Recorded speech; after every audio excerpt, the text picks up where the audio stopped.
চরিত্র অঙ্কন না করি, কিছুটা তার দিব্য চরিত্রাবলী আমরা শ্রবণে ব্রতী না হই, কীর্তনে, তবে নিজেকে বড় অপরাধী মনে হবে। আজকের দিনটা আমাদের কাছে বড় মহিমাপূর্ণ ছিল, কিন্তু আমরা খবর রাখিনি। গৌরবক্ষ বিলাসিনী বিষ্ণুপ্রিয়া দেবীর আজ আবির্ভাব। কে বিষ্ণুপ্রিয়া? তার মহিমা যদি মন দিয়ে শ্রদ্ধালু উৎকণ্ঠ হয়ে শোনেন, তবে বুঝতে পারবেন এই বিষ্ণুপ্রিয়ার ত্যাগ, বৈরাগ্য, তার যে ভগবৎ প্রেমের দৃষ্টান্ত জগতে বড় বিরল। গ্রন্থারখানে বলেছেন তপ্ত কাঞ্চন বর্ণাভ্যাং। ইনি কে? মহামায়া ছিল বিষ্ণুপ্রিয়া মায়ের নাম। পিতা ছিলেন তৎকালীন নবদ্বীপের অন্যতম শ্রেষ্ঠ নৈয়ায়িক পণ্ডিত সনাতন মিশ্র। এই সনাতন মিশ্র তনয়া মহামায়ার কোল আলো করে এসেছিলেন নবদ্বীপের বুকে।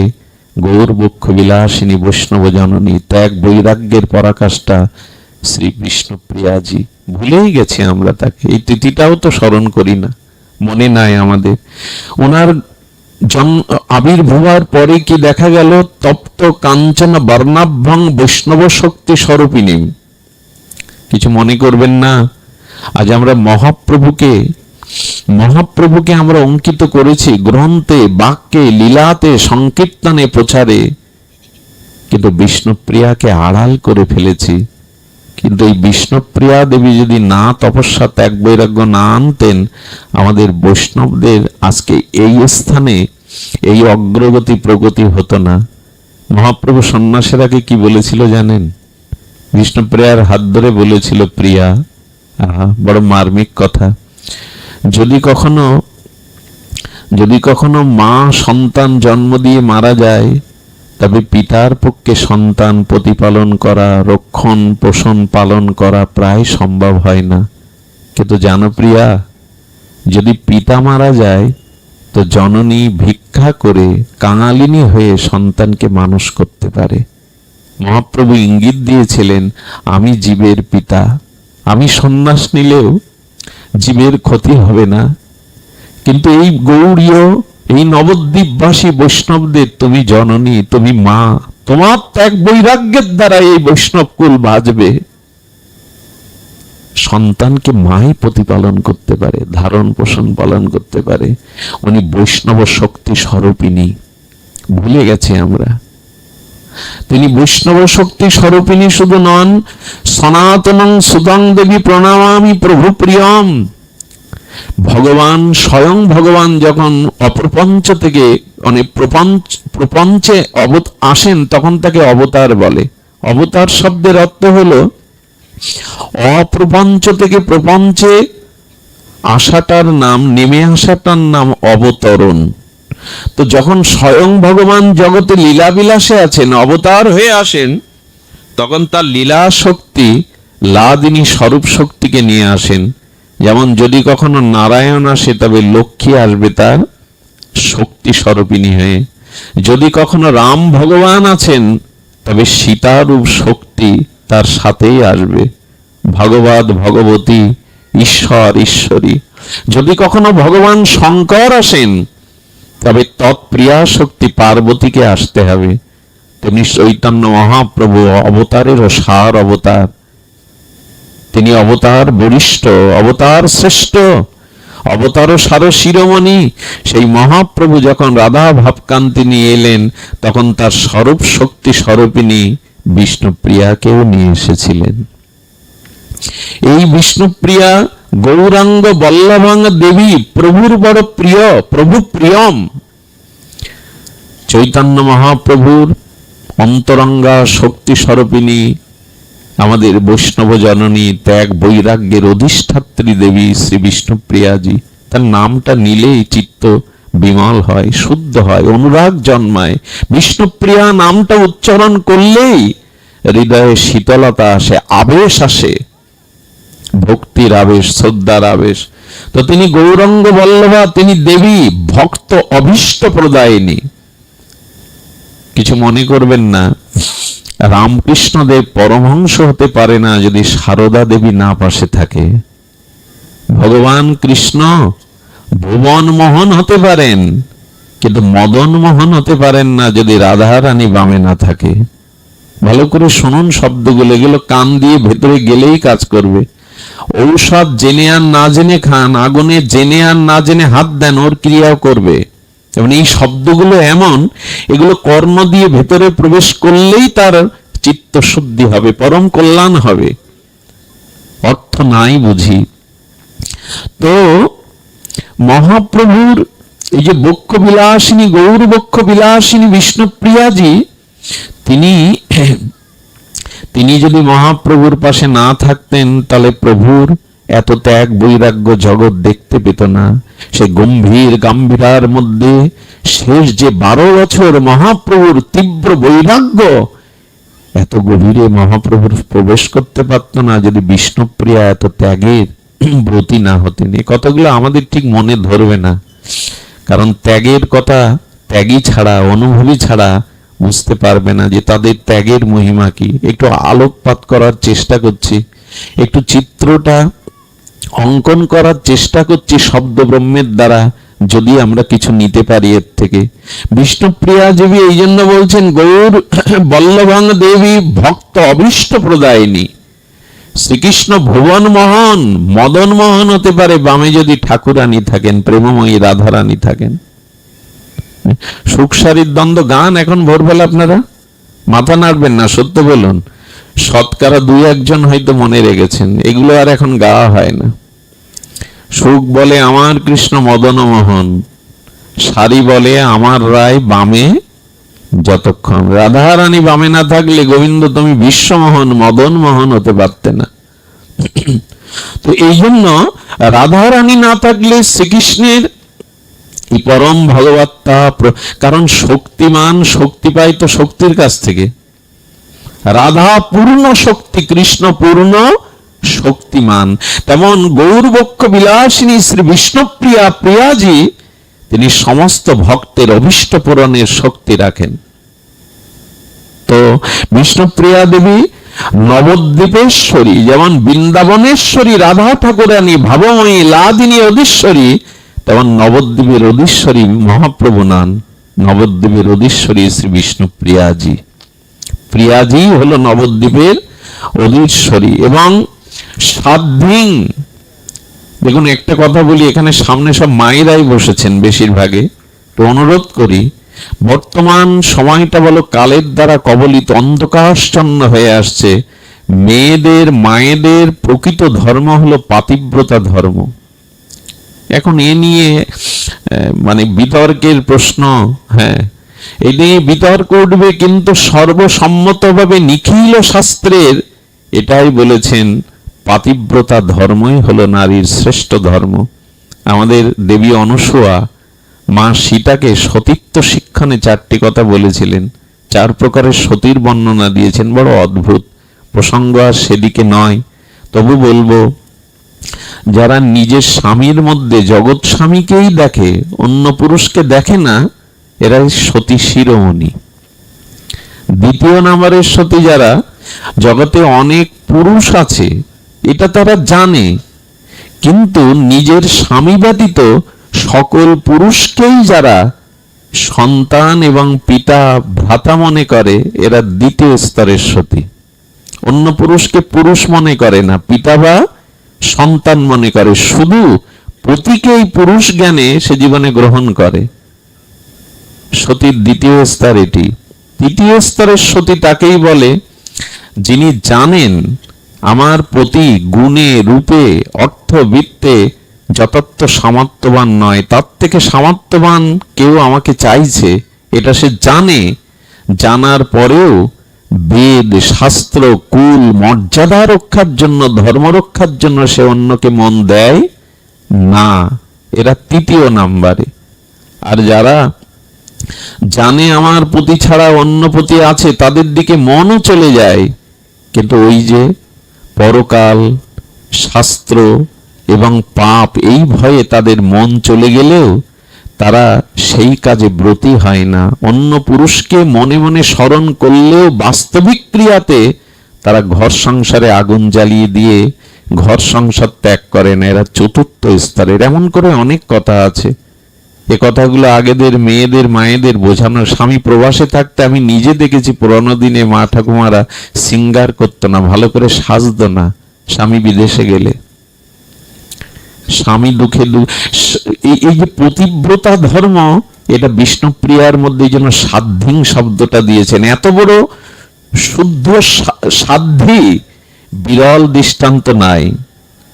জয়দেব পদ্মাবতী বলি, চিন্তা সতী বলি, কিন্তু এইখানে যে সাধ্যির পরিচয় বিষ্ণুপ্রিয়া দেবী দিয়েছেন, সেটা কল্পনাকেও হার মানায়। আমরা বিষ্ণুপ্রিয়া দেবীর একটি কথা শুনে তার বিবাহ এবং মহাপ্রভু সন্ন্যাস পরবর্তী তার কঠোর ত্যাগ বৈরাগ্য সামান্য আলোচনা করেই পাঠ বিশ্রাম রাখবো। খুব ধ্যান দিয়ে শুনুন। এই সনাতন মিশ্র পরম পণ্ডিত প্রবার তার ঘরে মহামায়ার কোল আলো করে এসেছিলেন।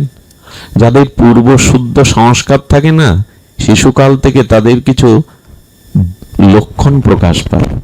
আপনার আমার বর্তমান স্বভাব তৈরি হয়েছে কবে জানেন? পূর্ব জন্মের কর্ম অনুসারে।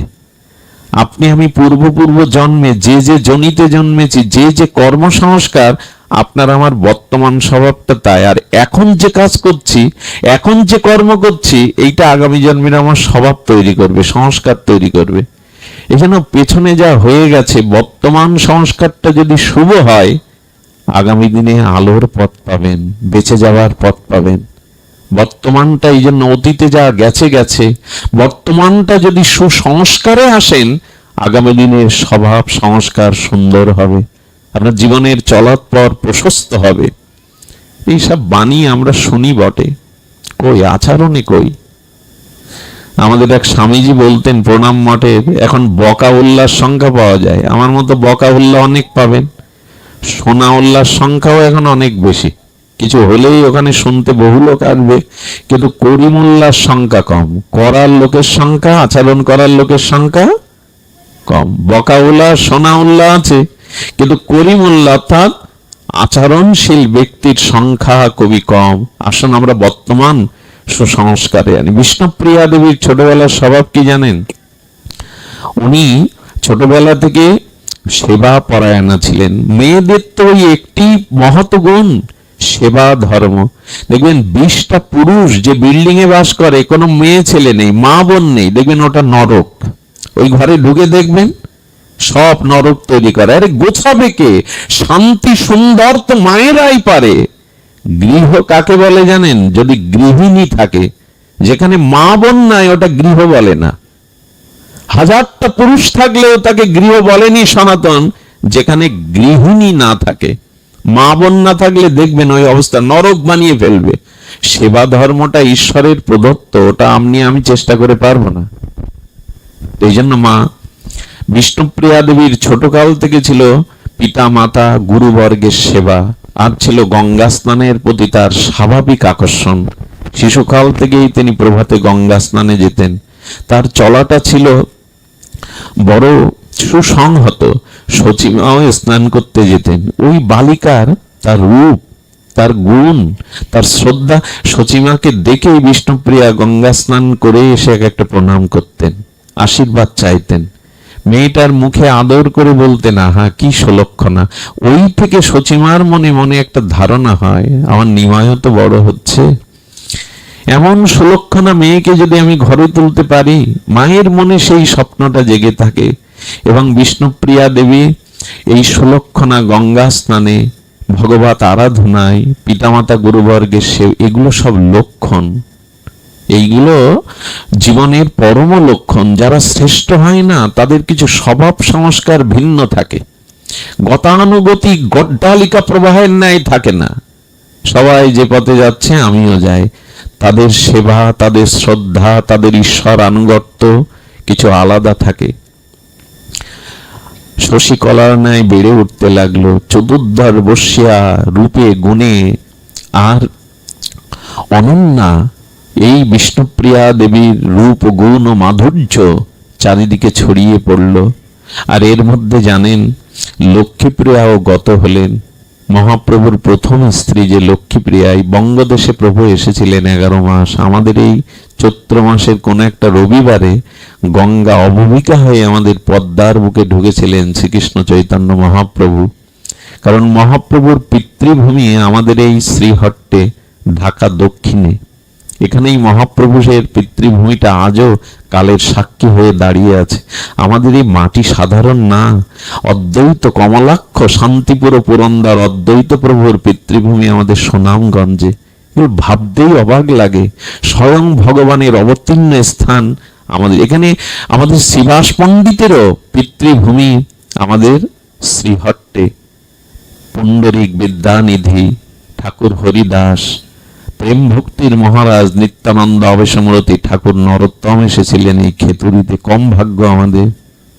এই মাটিতে এখনো যেটুকু ভক্তি মেশানো আছে না, সারা পৃথিবীতে পাবেন না। এটা ঐতিহাসিক সত্য।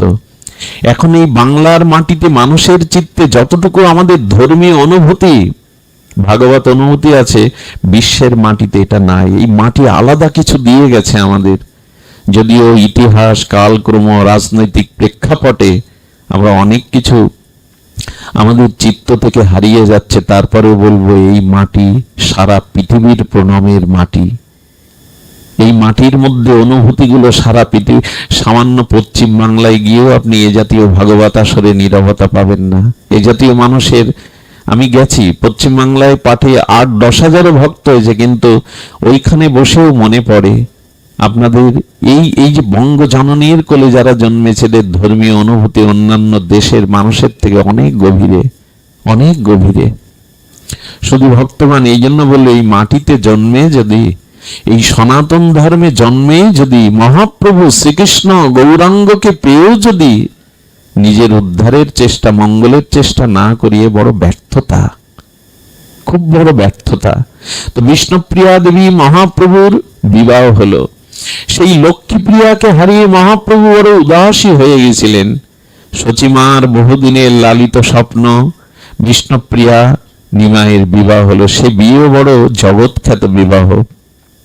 বিবাহের দিনে সমস্ত নবদ্বীপের পিতা যাদের বয়স্তা কন্যা আসে, তারা কপালে আঘাত করতে লাগলো। কি ভাগ্য সনাতন মিশ্রের, এমন জামাই পাওয়া কি মুখের কথা। সব মেয়ের পিতারাই নিজের ভাগ্যকে, আর তারা বলতে লাগলো, দুর্ভাগ্য আমাদের, এমন জামাই পেলাম না। সবাই দেখছে বৈকুণ্ঠের লক্ষ্মী নারায়ণ যেন আলোকিত হয়ে ঘর আলো করে বসে আছে। সে বিয়ের ভার নিয়েছিলেন বুদ্ধিমন্ত খান এবং গৌর ভক্তগণ। বড় বড় আনন্দ করে, বড় উচ্ছ্বাসে এই বিবাহ সম্পন্ন হলো। শুধু ভক্তগণ, এরপর মহাপ্রভুর গারস্থ জীবন। কিন্তু বিয়ে করলে কি হবে?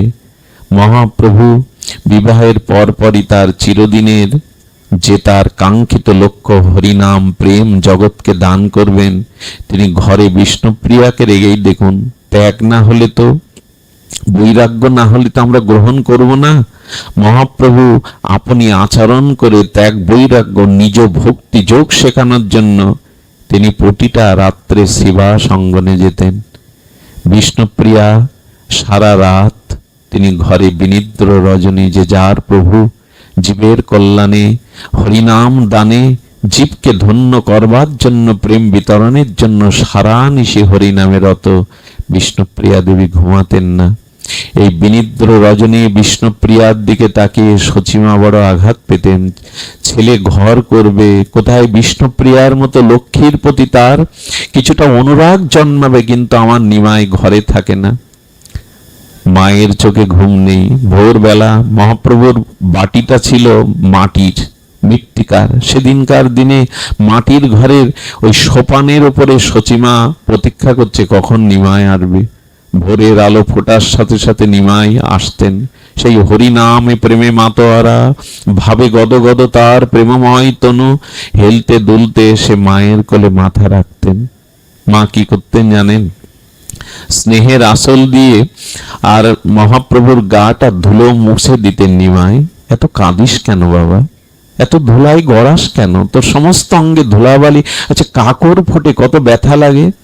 মা যখন স্নেহের আঁচল দিয়ে আর নিমাইয়ের গায়ের সমস্ত ধুলি ময়লা স্নেহ পরবশে মুছে দিচ্ছেন, দরজার আড়াল থেকে বিষ্ণুপ্রিয়ার কাঁদছে, বলছেন মা ওই চরণ সেবা করব বলেই তো জন্ম জন্ম সেই সেই অনুরাগ হৃদয়ে রেখেছি, প্রভুর চরণ সেবার দায়িত্বটা আমায় দাও, ওটা তুমি মুছে দিও না।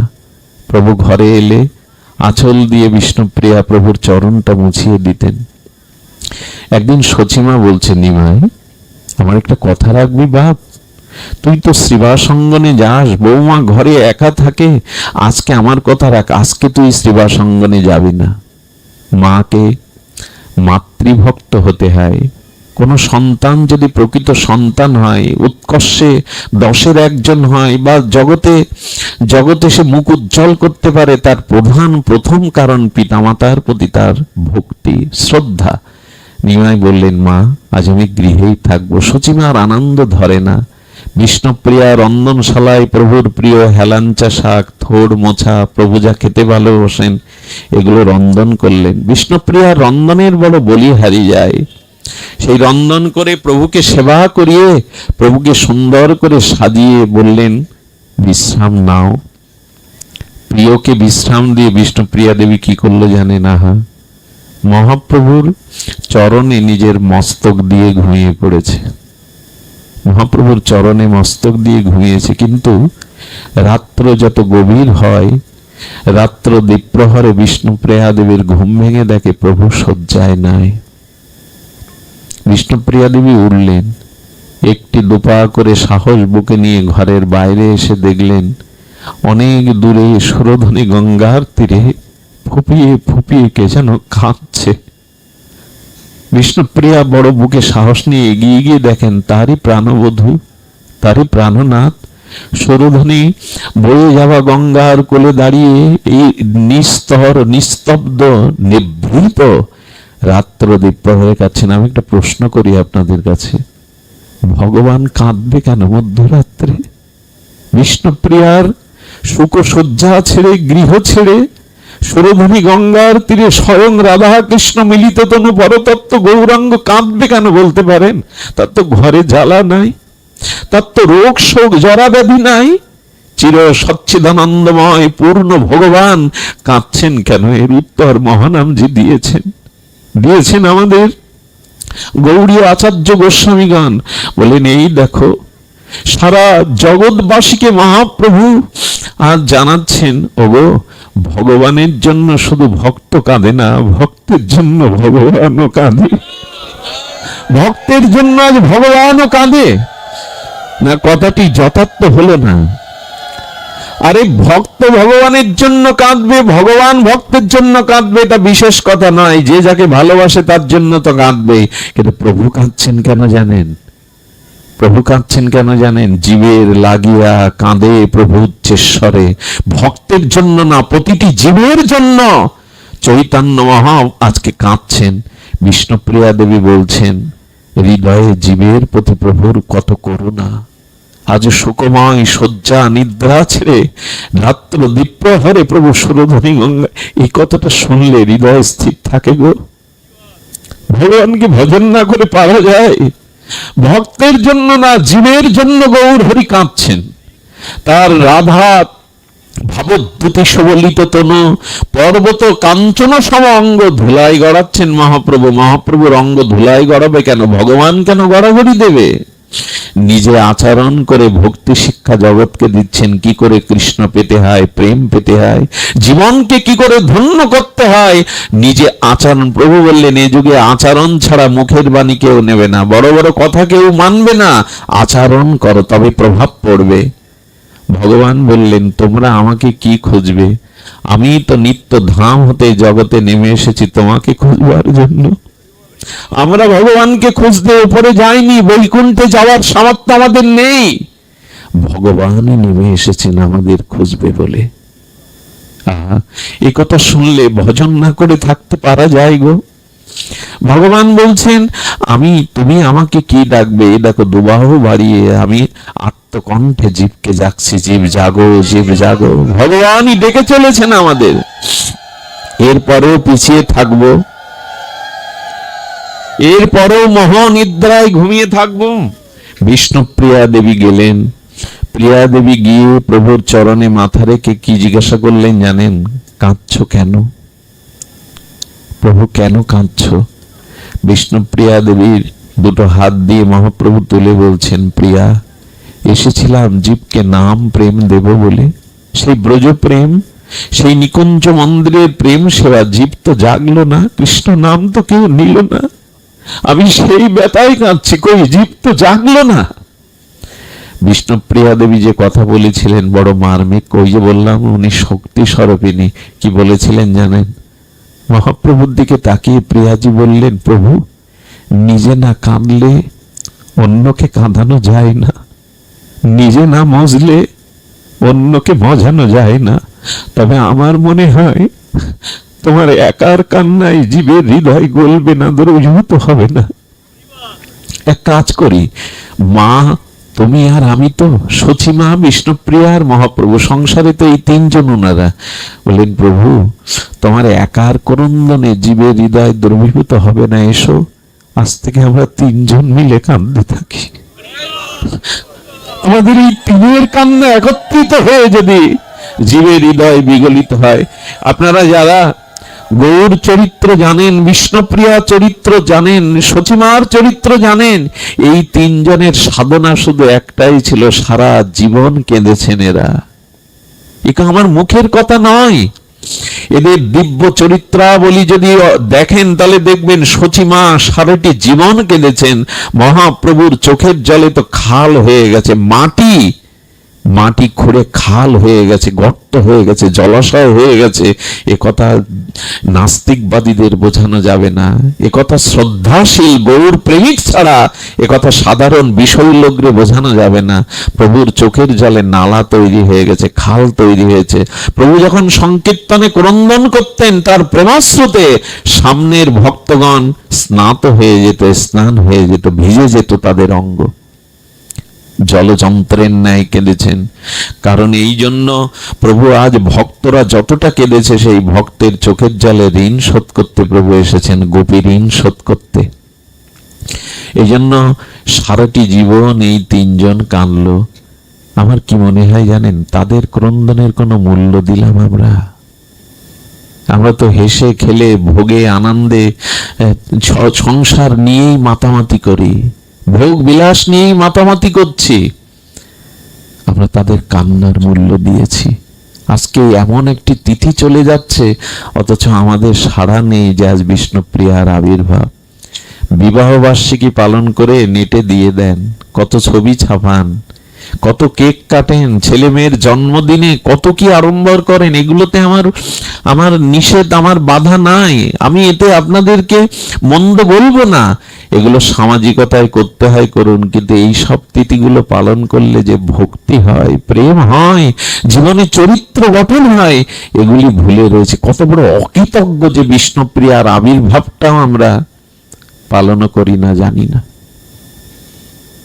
শুধু ভক্তগণ, আজকের এই তিথি যিনি অনুষ্ঠান দিচ্ছেন আমাদের বিষ্ণু গোস্বামী পাদ, ইনি বড় ভাগ্যবান। এই তিথিতে গৌর বিষ্ণুপ্রিয়ার, আমাদের প্রিয়াজির আলোচনা, এটি বড় সৌভাগ্য, স্বীকৃতি থাকলে তবে এটা সম্ভব হয়।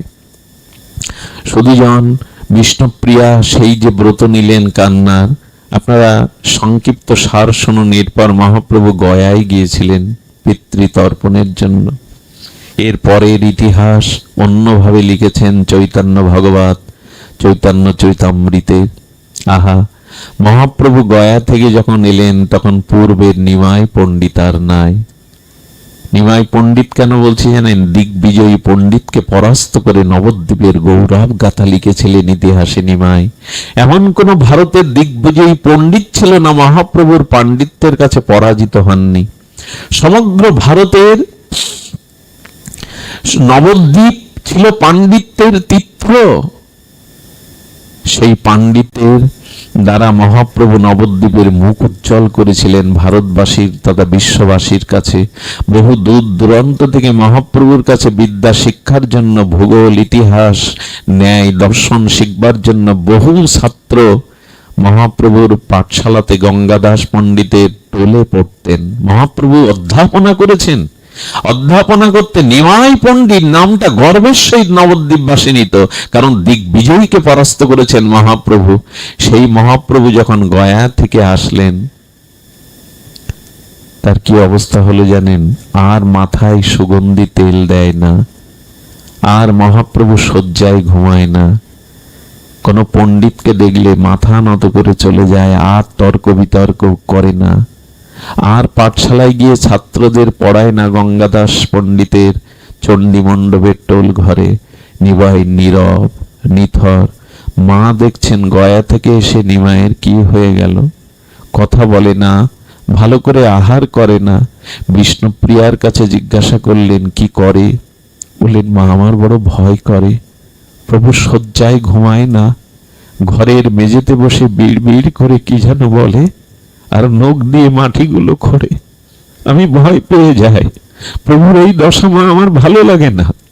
কি যেন বিড় বিড় করে বলেন, সারা রাত ঘুমান না, মাথায় যেন তপ্ত তাপ। উনি শয্যায় ঘুমান না, মাঝে মাঝে উদাসী হয়ে থাকেন, কারোর সাথে কথা বলেন না। হ্যাঁ, এই লক্ষণটা কখন হয় জানেন? মানুষ হৃদয়ে যেমন অপ্রাকৃত ভগবত প্রেম পেয়ে যায়, তখনই এই দশা হয়। মহাপ্রভুর এই প্রেম দশা অনেকেই বুঝতে পারল না। একদিন গঙ্গাদাস বলছে, নিমাই তুমি নবদ্বীপের গৌরব, কেন পড়াতে যাও না? ছাত্ররা অপেক্ষা করে আছে, যাও। গুরুদেবের আদেশ মানতে গিয়ে ন্যায় দর্শন গ্রন্থগুলো নিয়ে মহাপ্রভু পাঠশালায় গিয়ে গ্রন্থ খুলে দরদর করে কাঁদছেন, চোখের জলে গ্রন্থের পৃষ্ঠা ভেসে যাচ্ছে। ছাত্ররা বললেন, বড় আশা নিয়ে আপনার কাছে এসেছিলাম, বিদ্বান হব বলে, বিদ্যা শিক্ষা করব বলে, আপনি কেন কাঁদছেন? হে আচার্য, আপনি কেন আমাদের পাঠদান দিচ্ছেন না? বললেন, মহাপ্রভু বললেন, তোমরা আর এসো না, আমি আর তোমাদের এই ইতিহাস ন্যায় শাস্ত্র শেখাতে পারবো না। বললেন, আপনি পরম বিদ্বান, আপনি দিগ্বিজয়ীকে পরাস্ত করেছেন, কেন বিদ্যা আমাদের দেবেন না? মহাপ্রভু কি বললেন জানেন? এই দেখুন, যে বিদ্যার ব্যাখ্যা করছিলাম, প্রভু বললেন, কৃষ্ণ ভক্তি বিনা বিদ্যা নাহি আর। কৃষ্ণ ভক্তি হলো প্রকৃত, ঈশ্বর ভক্তি হলো বিদ্যা, প্রকৃত বিদ্যা। আমি গ্রন্থ খুলেই প্রভু কৃষ্ণকে দেখেন, তাই তো চোখ দিয়ে অশ্রু ঝরে যায়। ছাত্ররাও প্রভুর এই প্রেম মহাভাব দশা দেখে বললেন, যদি কৃষ্ণ ভক্তি প্রকৃত বিদ্যা হবে, তবে আমাদেরকে সেই বিদ্যা দিন। নেবে তোমরা? নেবে? কৃষ্ণ ভক্তি বিদ্যা নেবে? মহাপ্রভু এই প্রথম সংকীর্তন নবদ্বীপে শুরু করলেন, হাতে তালি দিয়ে গাইতে লাগলেন, হরি হরায় নম, কৃষ্ণ যাদবায় নম, যাদবায় মাধবায় কেশবায় নম। এই সংকীর্তন মহাপ্রভুর নিজের রচনা। ছাত্ররা কাঁদছে আর এই সংকীর্তন করছে। এই দিকে সচিমার বড় কষ্ট। কি হয়েছে বাপ নিমাই? কথা বলিস না, ভালো করে সাজিস না, কি তোর কেশের শোভা, কি তোর অঙ্গের শোভা যেন পুড়ে ছাই হয়ে গেছে। বৌমার সাথে কথা বলিস না, আমার সাথে কথা বলিস না, কি হয়েছে নিমাই? মা একদিন কুলদেবতা নারায়ণের পূজা দিলেন মহাপ্রভুর সুস্থতার জন্য। তখন মহাপ্রভু না, তখন নিমাই। যখন পূজা হলো, নিমাইকে হাতে ধরে এনে সচিমা বলছেন, ভগবানের কাছে আশীর্বাদ চেয়ে নে নিমাই। নিমাই, তুই একমাত্র ধন আমার, এই নবদ্বীপের প্রাণ তুই। নারায়ণের কাছে কি চাইবে মহাপ্রভু? মাথা নত করে কি চাইলো জানেন? আমাদের শেখালেন, যদি ভগবানের কাছে চাইতে হয় এই চাও। প্রভু বললেন, ন ধনং ন জনং সুন্দরীং কবিতাং বা জগদীশ কাময়ে মম জন্মনি জন্মনেশ্বরে অহেতুকি ভাগবত ভক্তি তৈ। মহাপ্রভুর এই প্রেমের মন্ত্র শেখালেন। আমরা বলি বটে, ধনং দেহি যশং দেহি যশ যেহি, কিন্তু মহাপ্রভু বলছেন, ন ধনং ন জনং ন সুন্দরীং কবিতাং বা জগদীশ কামায়। হে প্রাণেশ্বর, আমি তোমার কাছে ধন চাই না, সুন্দরী রমণী চাই না, কবিত্ব প্রতিভা চাই না, যেন জন্ম জন্মান্তরে তোমার চরণে আমার অহৈতুক ভক্তি থাকে, যেন অহৈতুকী ভক্তি থাকে, হেতু যেন না থাকে। মহাপ্রভু প্রার্থনা করে কাঁদছেন। সচিমা ডেকে এনেছেন চন্দ্রশেখর মেসমশাইকে, এনেছেন শ্রীবাস পণ্ডিতকে, বলছেন, নিমায়ের বাবা নেই, তার বড় ভাই সন্ন্যাস নিয়ে চলে গেছে বিশ্বরূপ, তোমরা ওর পিতার মতো, তোমরা ওকে বোঝাও। লক্ষ্য করুন, শ্রীবাস পণ্ডিত মহাপ্রভুর সামনে এসেছে, শ্রীবাসের দিকে মহাপ্রভু অপলক নয়নে তাকিয়ে বলছেন, শ্রীবাস, আমার কি মাথার ব্যামো হয়েছে মনে হয় তোমার? শ্রীবাস মহাপ্রভুর দিকে তাকিয়ে কাঁদছে আর বলছে, প্রভু, তোমার যে ব্যাধি হয়েছে, এই ব্যাধি যুগ যুগান্তর তপস্যা করে ধ্যানী মুনি ঋষিদের হয় না প্রভু, তোমার কৃষ্ণ প্রেম হয়েছে প্রভু। এই প্রেম সকলের হয় না, যোগী ঋষি অমলাত্মা বিমলাত্মা এটি সকলের হয় না। পারো তো প্রভু এই প্রেম, এই রোগ আমায় কিছু দাও। শ্রীবাস কাঁদছে, প্রভু আমায় কিছু দাও। মহাপ্রভু শ্রীবাসের হাত জড়িয়ে বললে, আমাকে বাঁচালে শ্রীবাস, তুমিও যদি বলতে যে আমার মাথার ব্যামো হয়েছে, আমি সরোধনীতে ডুবে মরতাম, এই মুখ কাউকে দেখাতাম না। মহাপ্রভু তখন এত অন্তর্মনা হয়ে গেছেন, এত প্রেমে বিবাহিত হয়ে গেছেন, গদাধরকে ডেকে বলছে, গদাধর, সেই গয়া থেকে আসার পথে শ্যামল সুন্দর ত্রিভঙ্গ মোরারি মুরলীধারীকে কিশোর সেই মূর্তিটি দেখেছি, বলতে পারো কোথায় লুকিয়েছে? গদাধর প্রভুর ব্যাকুলতা দেখে বলছে, তোমার হৃদয়ে লুকিয়েছে। প্রভু নখ দিয়ে তখন বুক চিচ্ছে, রক্তাক্ত করছে, কোথায় তুমি? এরই নাম ব্যাকুলতা, এরই নাম প্রেম অনুরাগ। এইটি জাগতে হবে ভগবানকে পেতে গেলে। এই হলো দিগদর্শন। এরপরে মহাপ্রভুর ঘটনা চারিদিকে ছড়িয়ে পড়লো, তার আচার আচরণ সবাই জানতে চেষ্টা করতে লাগলো। মহাপ্রভু যে আর বেশি দিন নবদ্বীপে থাকবেন না, সেই সময়কার কথা বলবার মতো শক্তি আমার নাই। এই মাঘের শেষে প্রভু যে সন্ন্যাস নিয়েছিলেন, পৃথিবীর ইতিহাসে এমন সন্ন্যাস দেখা যায় না। যখন আকাশে বাতাসে ছড়িয়ে পড়লো মহাপ্রভু সন্ন্যাস নেবেন, একজন বিষ্ণুপ্রিয়া রাতে কি বললেন জানেন? চিরকালই ভগবান নিয়েছেন, দেবাহতিকে ছেড়ে ভগবান কপিল সন্ন্যাস নিয়েছেন। আপনারা জানেন যে ব্যাসদেবের পুত্র সুখদেবও পিতার দিকে তাকাননি, জন্মের পরে আর সংসারের দিকে ফিরে তাকাননি, সবাই ত্যাগ করেছে। এই জীবনে যদি ত্যাগ না থাকে, আপনার আদর্শ কেউ নেবে না। ত্যাগ ছাড়া এই জীবনে শান্তিও পাওয়া যাবে না। কোনো আদর্শকে লালন পালন করতে, প্রতিষ্ঠিত করতে গেলে বৈরাগ্য চাই, ত্যাগ চাই। ত্যাগ ছাড়া কিছু হয় না জগতে। তো মহাপ্রভু সেই দৃষ্টান্ত আপনি আচরণ করে জগৎকে শিক্ষা দিচ্ছেন। বিষ্ণুপ্রিয়া দেবী আকাশে বাতাসে শুনে একদিন বলছেন, প্রভু, আমি তো লেখাপড়া জানি না, তবে একটা জিজ্ঞাসা ছিল। আকাশে বাতাসে কান পেতে শোনা যাচ্ছে, তুমি সন্ন্যাস নেবে। আমার কথা নাই ভাবলে মা তো বাঁচবে না, মায়ের প্রাণ তুমি, সব হারিয়ে তোমার পানে চেয়ে মা বেঁচে আছে, তুমি মাকে ঠকিও না, মাকে ব্যথা দিও না। বিষ্ণুপ্রিয়া দেবী যখন এসব বলছেন, তখন বললেন, প্রভু তুমি স্বতন্ত্র ঈশ্বর, তোমাকে আটকানোর ক্ষমতা কারো নেই, তবে একটা নিবেদন করি। প্রিয়া, এমন করে বলছো কেন বলো? আমি তোমাদের না জানিয়ে সন্ন্যাসে যেতে পারি না। তোমাদের কষ্ট দিয়ে, তোমাদের না জানিয়ে মহাপ্রভু কৌতুকী কৌশল করে ঢেকে যাচ্ছেন। বললেন, বলো কি বলবে? আহা, একথা উচ্চারণের সামর্থ্য আমার নাই, সে যোগ্যতাও নাই। প্রিয়াজি বললেন, প্রভু যদি সন্ন্যাস নাও, তবে একটা নিবেদন।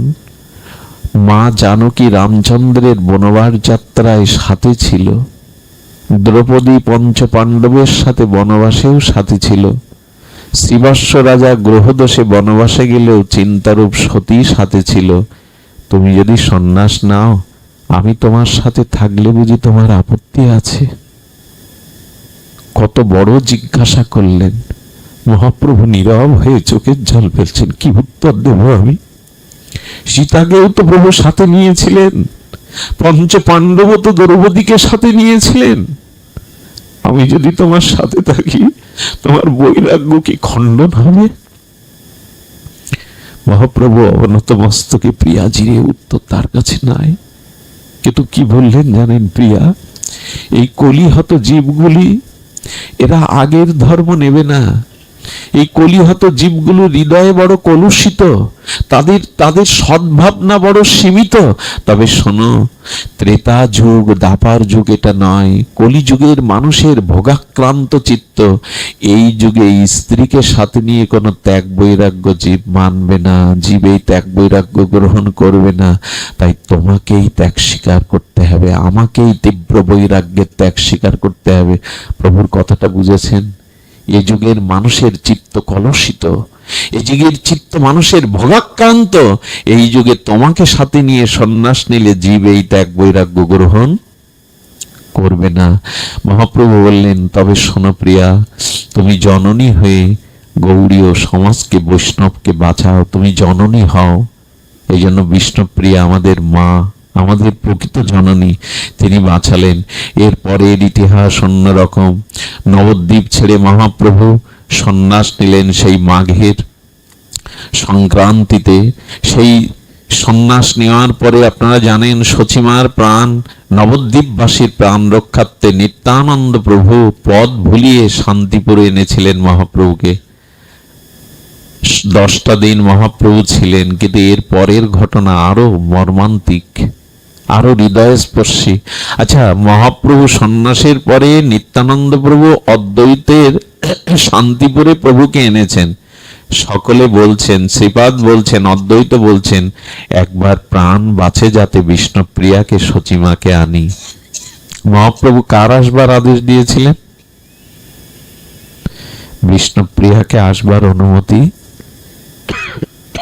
কত বড় ত্যাগ একবার ভাবুন। পাপী তাপী সকলেই মহাপ্রভু সন্ন্যাস লীলা দেখতে পাবে, কিন্তু বিষ্ণুপ্রিয়া আসার অধিকার পারবেন? যার ধন, যার মানুষ, তার দেখবার অনুমতি নেই। সচিমা কেঁদে উঠলেন, বিষ্ণুপ্রিয়া না গেলে আমিও নিমায়ের কাছে যাব না। ঘরে বসে সে দিন রাত প্রাণটা বুকে নিয়ে আছে তার ক্রন্দনে। বললেন, আমি যাব না। মাকে পাঠালেন, বিষ্ণুপ্রিয়া আপনি দেখে আসুন। মা এলেন, মাকে প্রদক্ষিণ করে নিমাই কেঁদে মায়ের কোলে বসে বললেন, আমি জন্ম জন্মান্তরে যেন তোমার গর্ভ আলো করে আসতে পারি মা। আমি তোমার অযোগ্য সন্তান, তোমার সেবা করতে পারিনি। আমি সন্ন্যাস নিয়েছি মা, তুমি যদি কাঁদো এমন করে, আমি সন্ন্যাস ত্যাগ করে গৃহে ফিরে আসবো।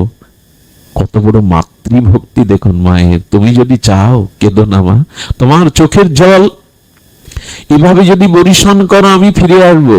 নিমাইকে তখন সচিমা বলেছিলেন, না নিমাই, আজ যদি তুই সংসারে ফিরে আসিস সস্নাত ত্যাগ করে, সন্ন্যাস ধর্ম কলকিত হবে, ত্যাগ বৈরাগ্য আর কেউ নেবে না।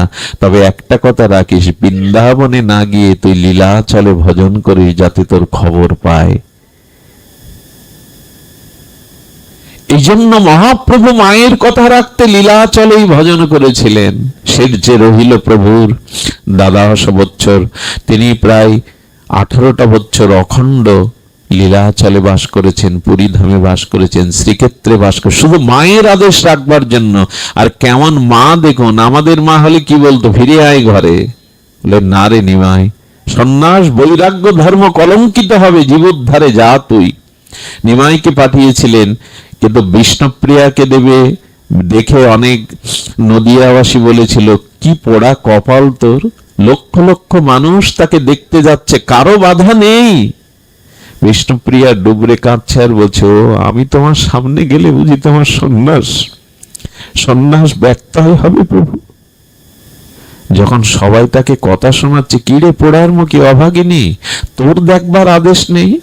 বিষ্ণুপ্রিয়া মহাপ্রভুকে যখন সবাই কঠোর বলছে, তখন কি বললো জানেন? এই দেখুন, স্বামী নিন্দা কোনো সতী নারী নিতে পারে না, পতিব্রতা 7 দিনারী নিতে পারে না। বিষ্ণুপ্রিয়া বললেন, ওগে তোরা লক্ষ লক্ষ লোক কাকে দেখতে যাচ্ছিস? সেই মানুষটা তো আমার মানুষকেই তো তোরা দেখতে যাচ্ছিস। তাকে নয়নে কি দেখবো রে? সে তো আমার নয়নের মাঝখানে ঠাঁই হয়ে আছে হৃদয়ে। হৃদয়ে থাকলে, নয়নের মাঝখানে থাকলে বাইরে কি দেখবো? এইভাবে খণ্ডন করছেন। স্বামী নিন্দা এটা কোনো সতী নারীর মানায় না। বিষ্ণুপ্রিয়া দেবী এই বলে 10 দিন মায়ের সেবা নিয়ে সব গৌড়ীয় ভক্তদের প্রাণ রক্ষা করে নিমাই সিদ্ধান্ত নিলেন, আপনারা জানেন সন্ন্যাস নিলে একবার মাতৃভূমি দর্শন করতে হয়। সন্ন্যাস নিলে একবার মহাপ্রভু চিন্তা করলেন শেষবারের মতো আমি নবদ্বীপ দর্শন করে চলে যাই, শেষবারের মতো। শুধু ভক্তগণ নবদ্বীপের ধোলায় পা রাখলেন মহাপ্রভু। একটু ওইখানে চলুন তো, মনে মনে মানুষের মহাপ্রভুকে দেখুন, নবদ্বীপের মাটিটা দেখুন। মহাপ্রভু মাটিকে প্রণাম করে বলছেন, আর তোদের বুকে খেলবো না, তোদের কাছে অনেক ঋণী আমি, এই ধোলা মেখেই আমি বড় হয়েছি, আর তোদের কাছে আমি ফিরে আসবো না। বৃক্ষগুলি যেন কাঁদছে, মাথা নুয়ে মহাপ্রভুর প্রতি বলছে, প্রভু তোমাকে দর্শন করবার জন্য সুরধনী গঙ্গার তীরে বৃক্ষ হয়ে জন্মেছে, আর তোমায় এই মাধুর্য রূপ দেখতে পাবো না। মহাপ্রভু বৃক্ষের কাছে কত চড়েছি, কত তোমাদের বৃক্ষ শাখায় উঠেছি। গঙ্গাকে প্রণাম করে বলছে, গঙ্গা আর তোমাতে অবগাহন করব না, আর সন্তরণ করব না, বিদায়, চিরবিদায়। নবদ্বীপের আকাশ বাতাস, ভক্তরা কাঁদছে, মহাপ্রভু নিজের বাড়ির সামনে দিয়ে যাচ্ছে। বিষ্ণুপ্রিয়ার ঘরের মধ্যে কি হচ্ছে একবার অনুভব করুন তো। রাধারানী জানতেন তার প্রেম, তার প্রাণবোধ ব্রজনাথ একবার কথা দিয়েছে আসবে। রাধারানীর এই ভরসাটা ছিল, কিন্তু বিষ্ণুপ্রিয়া জানেন এই চলে গেলে মহাপ্রভু আর নবদ্বীপে কোনোদিন আসবে না, কোনোদিন আসবে না। বিষ্ণুপ্রিয়া দেবী কি করলেন জানেন? রাস্তার ধুলার উপরে এভাবে এই হস্তপদ প্রসারিত করে শুয়ে পড়লেন। মহাপ্রভু আস্তে আস্তে সামনে বলছে, কে তুমি, কে তুমি? বলো আমি গৌরাঙ্গ প্রিয়া। বলো না, তুমি কৃষ্ণপ্রিয়া, তুমি বলো বিষ্ণুপ্রিয়া। বিষ্ণুপ্রিয়া দেবী বলেছিলেন, আমি কৃষ্ণ বুঝি না, আমি কৃষ্ণ জানি না, আমি বিষ্ণু জানি না, আমি জানি গৌরাঙ্গ, আমি গৌরাঙ্গ প্রিয়া। এই অভাগিনী কি নিয়ে থাকবে বলে দাও, আমার ভজন বলে দাও। মহাপ্রভু চরণের দোকানে খড়ম যেমন ভরত বয়ে এনেছিলেন, রামচন্দ্রের 14 বছরের খড়ম, আর সারা জীবনের মতো মহাপ্রভু দিয়ে গেলেন তার প্রিয়াকে, এই খড়ম নিয়ে ঘরে যাও, এই খড়মের মধ্যেই তুমি আমাকে পাবে, যাও তীব্র বৈরাগ্য নিয়ে সাধনা করো। খড়মটা সেই দিন মাথায় তুলে নিল, সেই যে ঘরের মধ্যে সিংহাসনে খড়ম স্থাপন করলো, সেই দিন থেকে তার দিন পঞ্জি কিভাবে কাটতো জানেন? দুটো মাটির পাত্র রাখতেন, একটা পাত্রে চাউল রাখতেন তন্ডুল, ওই এক একটা চাল হাতে নিয়ে হরে কৃষ্ণ মহামন্ত্র প্রসাদী করে আর একটা শূন্য পাত্রে রাখতেন। বেলা 11টার দিকে যে কটা চাউল হতো ওইটাই গঙ্গা জলে ফুটিয়ে মহাপ্রভুকে ভোগ লাগিয়ে নিজে পেতেন আর কাঞ্চনা সখীদের দিতেন। এরকম বৈরাগ্য শুনেছেন? কটা চাল হতো? এটা গল্প গাথা নয় গো মা, 500 বছর আগে ঘটে যাওয়া এই নবদ্বীপের আমার বৈরাগ্য, ত্যাগ বৈরাগ্যের পরাকাষ্ঠা, গৌড়ী ও বৈষ্ণব জননীর বিষ্ণুপ্রিয়া মায়ের এই ত্যাগ। কটা চাল হতো বলতে পারেন? ওই নিয়েই ওই একটুখানি খেয়ে বেঁচেছিলেন। এইভাবে সারা দিন নামে থাকতেন, সন্ধ্যার পরে শয্যায় ঘুমাতেন। কাঞ্চনা সখী গঙ্গা জলে একটু স্নান করিয়ে সাজাতে যেত, বলে পড়ার মুখী বড় রূপ নিয়ে এসেছিলি, তোকে সাজাতে বড় স্বাদ হয়। বিষ্ণুপ্রিয়া দেবী প্রভুর সন্ন্যাসের বারে ভালো কোনো কাপড় পরেননি।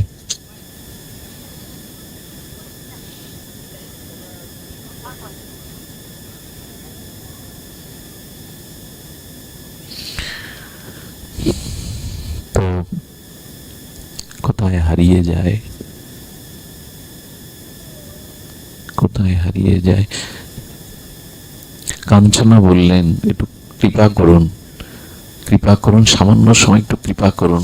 তো কাঞ্চনা সখীকে বললেন, যার প্রভু জীবের কল্যাণে সেই গাম্ভীরার মধ্যে মহাপ্রভু শেষ 12 বছর মাথায় বালিশ দেননি, কোনো পালঙ্ক ব্যবহার করেননি, মেঝেতে শুয়ে থাকতেন, তাও পাটা বিস্তার করতে পারতেন না।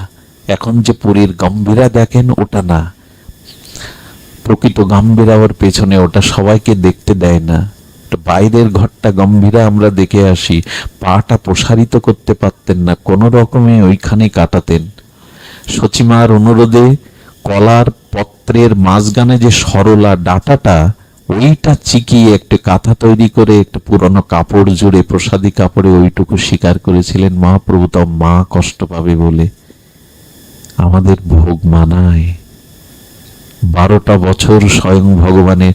এই জন্য বিষ্ণুপ্রিয়া দেবী সাজতেন না, কোনো ভালো কাপড় পরতেন না, সেই বৈরাগ্যিনী সন্ন্যাসিনী হয়ে ওর মধ্যে। সচিমা যতদিন বেঁচে ছিলেন ভোরে আঁচল তলে, মুখ কাউকে দেখতে দিতেন না, আঁচল তলে গঙ্গা স্নান করতেন। সচিমা অপ্রকট হওয়ার পরে আর গঙ্গায় যায়নি, ঘরের মধ্যেই তার জীবন। এইভাবে তীব্র বৈরাগ্য ভজনে সারা রাত খড়মের মাথা রেখে গৌর গৌর করে তার রাত জাগলো। শুধু ভক্তমণ্ডলী শুনুন, বিষ্ণুপ্রিয়া দেবীর শরীর ক্ষীণ হতে লাগলো, ভজন বৈরাগ্য তীব্রতার গভীরে পৌঁছালো। মহাপ্রভু আদেশ দিলেন যে নিম্র বৃক্ষ তলেই আমার আবির্ভাব হয়েছিল, ওই বৃক্ষটা কেটে আমার একটা বিগ্রহ তৈরি করতে বলো। ওই বিগ্রহের মধ্যেই বিষ্ণুপ্রিয়া আমাকে খুঁজে পাবে। শুধু মন্ডলী শুনুন, যে নিম্ন বৃক্ষটা নবদ্বীপে দেখেন মায়াপুরে, এটা ওই নিম্ন বৃক্ষ না, ওটা কেটে গৌর বিগ্রহ তৈরি করা হয়েছিল। মহাপ্রভু ওই বিগ্রহের আদেশ দিয়েছিলেন। ওই বিগ্রহ তৈরি করে যেদিন প্রাণ প্রতিষ্ঠা হলো, বিষ্ণুপ্রিয়া দেখেই সাক্ষাৎ মহাপ্রভুই তো, তার বিগ্রহ তো তিনি। বুকে জড়িয়ে ধরলেন, যেন প্রাণনাথকে চিরদিনের মতো বুকে পেলেন। কিন্তু বিগ্রহ যদি এখানে থাকে, বিষ্ণুপ্রিয়ার ভজন বৈরাগ্য তখন তীব্রতা গভীরে। এই জন্য বিষ্ণুপ্রিয়ার পিত্রালয়ে ভাইদের কাছে সেখানে সেই বিগ্রহ রাখা হয়। এই বিগ্রহ তার পিত্রালয়ে পূজিত হতে লাগলো। যাদব মিশ্র সহ তার ভাইরা পূজা করতে লাগলো। তীব্র দিনে দিনে বৈরাগ্য বাড়তে লাগলো। বিষ্ণুপ্রিয়া দেবীকে দেখতে এলেন মহাপ্রভুর আবির্ভাব তিথিতে, দোল পূর্ণিমায়, ফাল্গুনী পূর্ণিমায়। কে জানেন? অদ্বৈত ঘরণী সীতা ঠাকুরানী আর নিত্যানন্দ শক্তি জাহ্নবী। দুইজন যখন ঘরে ঢুকলেন, দেখলেন একটি আলো, যেন একটি দিব্য বিচ্ছরিত আলো যেন বসে আছে। সমস্ত শীর্ণকায় দেহ, গৌর বিরহিনী, গৌর বক্ষ বিলাসিনী বিষ্ণুপ্রিয়া তীব্র ত্যাগ বৈরাগ্যের মূর্তি নিয়ে যেন দিব্য আলোক ছটায় ভরে আছে। এদের দুজনকে দেখে বড় হৃদয়ে বৈরাগ্য ব্যথায় কেঁদে উঠলেন মা। এতদিন পরে অভগিনীকে দেখতে এসেছ? জাহ্নবী সীতা ঠাকুরানী দেখছে মেয়েটা ভজন করতে করতে ত্যাগ বৈরাগ্যে হাড়গুলো যেন আছে। শীর্ণকায় দিব্য জ্যোতির্ময়ী মূর্তিতে বসে আছেন, বুকে জড়িয়ে ধরে। ব্যথার দিনে তো ব্যথার ব্যথীকে খোঁজে মানুষ। বললেন, চল মা, আমাদের কাঁধে ভর করে চল। কোথায় জানেন? ওই যেখানে বিষ্ণুপ্রিয়া দেবীর পিত্রালয়ে প্রভুর যে বিগ্রহ, আজকে হরিনাম অষ্টপ্রহর সংকীর্তন হচ্ছে, চল মা, ওখানে যাবি। সেখানে গেলেন। সেখানে গিয়ে কি দেখলেন? ভক্তরা অষ্টপ্রহর সংকীর্তন করছেন। কীর্তন করিয়া আসে নগরীর দল, কোটি চন্দ্রলোকে করি আঙিনা উজ্জ্বল। কীর্তনের মধ্যে বিরহিনী গৌরাঙ্গ বল্লভা বিষ্ণুপ্রিয়া যখন এসে দাঁড়িয়েছেন, সেই কীর্তনের মাঝে সমস্ত দিব্য আলোক ছটায় ভরে গেছে। সবাই সতর্ক হয়েছে, কেউ বিষ্ণুপ্রিয়ার চরণ বদন দেখতে পায় না। এটি বড় ভাগ্যের বিষয়। নির্গত আঙিনাকে এক দিব্য আলোকে করছেন। সর্বাগ্রে ঈশান ঠাকুর, সর্বলীলার সাক্ষী যিনি, তিনি কীর্তন করছেন। বিষ্ণুপ্রিয়া ধীর পায়ে মহাপ্রভুর মন্দিরে প্রবেশ করলো। দরজা বন্ধ হয়ে গেল। মহাপ্রভুর দিকে তাকিয়ে বললেন, এবার আর নয়, চিরদিনের মতো এবার আমাকে তোমার করে নাও। সেই বিগ্রহ আলিঙ্গনবদ্ধ অবস্থায় বিষ্ণুপ্রিয়া দেবী গৌর বিগ্রহে লীন হয়ে গেলেন। এই হলো প্রিয়াজির চলে যাওয়া। লীন হয়ে গেলেন চিরদিনের মতো। সখীর গায়ে হেলান দিয়ে বিষ্ণুপ্রিয়া দেবী এসেছিলেন। সঙ্গ করি ভবের লীলা যুগালে বসিলে, প্রাণের প্রিয়া বুকের মাঝে লুকায়া রাখিলে, তুমি শুধু দেখবে বলে এ খেলা খেলিলে, নদে বাণী পরাগে মরে দেখা না দেখিলে, প্রিয়ার দুঃখে কাতর হয়ে নিকটে ডাকিলে, তার দুঃখের বার হরণ করে প্রাণ ওর জোড়ালে। মহাপ্রভু চিরদিনের মতো তার শক্তিকে নিজের করে নিলেন। সমস্ত নবদ্বীপের বিরহের ক্রন্দন উঠল। আজ যেন আমাদের নবদ্বীপেশ্বরী চলে গেলেন, রেখে গেলেন তার ভজন, তার তপস্যা, তার ত্যাগ, তার বৈরাগ্য। এমনি করে সেই বিগ্রহ যদি আজও দেখতে যান, তবে নবদ্বীপের সেই বিগ্রহ আজও আছে। এটা ধামেশ্বর মহাপ্রভু। যদি নবদ্বীপে যান, এই বিগ্রহ আজও আমাদের সামনে আছেন। ধামেশ্বর মহাপ্রভুকে দর্শন করবেন। আজ এইটুকুই। আপনাদের মঙ্গল হোক, আপনাদের কল্যাণ হোক। যারা ইউটিউবার আছেন, আজকের আলোচনার বিষয়টা শ্রী শ্রী গৌর বিষ্ণুপ্রিয়া চরিত এই নামিয়ে দেবেন। আপনারা আবল তাবল নাম দিয়ে আমাদের এটাকে কষ্ট দেবেন না। আপনারা আজকের আলোচনার বিষয় আমি প্রত্যেকেই দেখতে চাই না, কিন্তু এরপরে আমি আপনাদের কষ্ট পাবো যদি না দেন। শ্রী শ্রী গৌর বিষ্ণুপ্রিয়া চরিত এই প্রসঙ্গেই পাঠটা দিবেন। জয় নিতাই গৌর প্রেমানন্দে হরিবল। 30 মাঘ 13 ফেব্রুয়ারি রোজ বৃহস্পতিবার